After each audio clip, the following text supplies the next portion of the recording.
আসসালামু আলাইকুম। আলহামদুলিল্লাহ, আজকে নিয়ে আসলাম আমাদের ঐতিহ্যবাহী চট্টগ্রামের আলু গোস কীভাবে রান্না করি আজকে আপনাদের সাথে শেয়ার করব।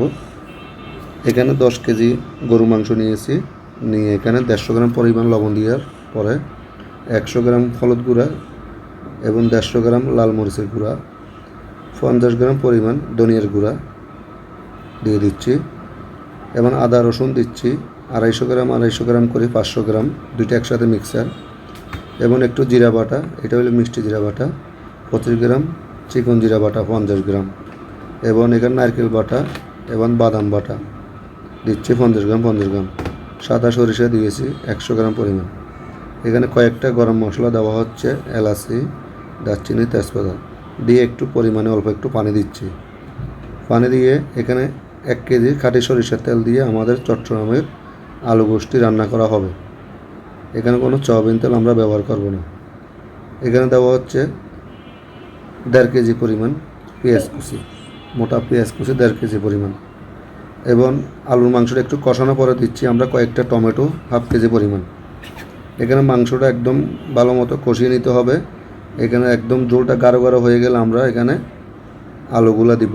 এভাবে প্রায় আমরা এখানে 50 থেকে 60% মাংসটা আমরা সিদ্ধ করব, আরগুলো আলুর সাথে মাংসটা সিদ্ধ হবে।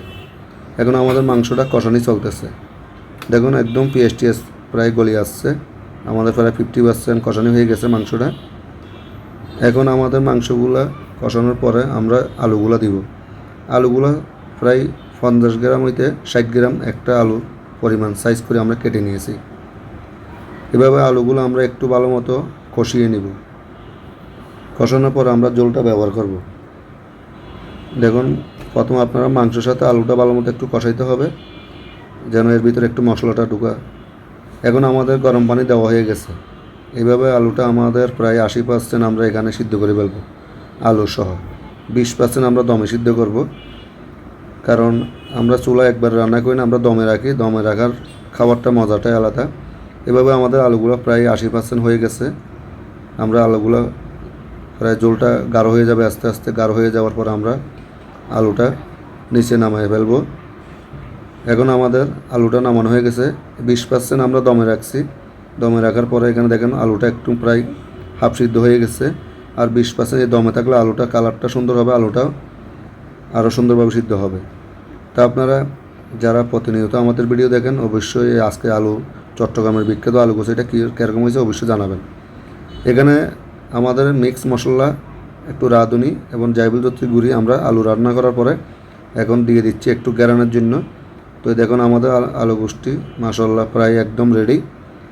আপনাদের যদি এই ভিডিওটি ভালো লাগে অবশ্যই সবাই একটু টাইমলাইনে শেয়ার করে রেখে দিবেন, এবং ভালো লাগলে একটু ফলো দিয়ে পাশে থাকবেন। নতুন নতুন রেসিপি যদি আপনারা চান অবশ্যই কমেন্টে জানাবেন। তো আজকে এই পর্যন্ত, আল্লাহ হাফেজ, সবাই ভালো থাকবেন।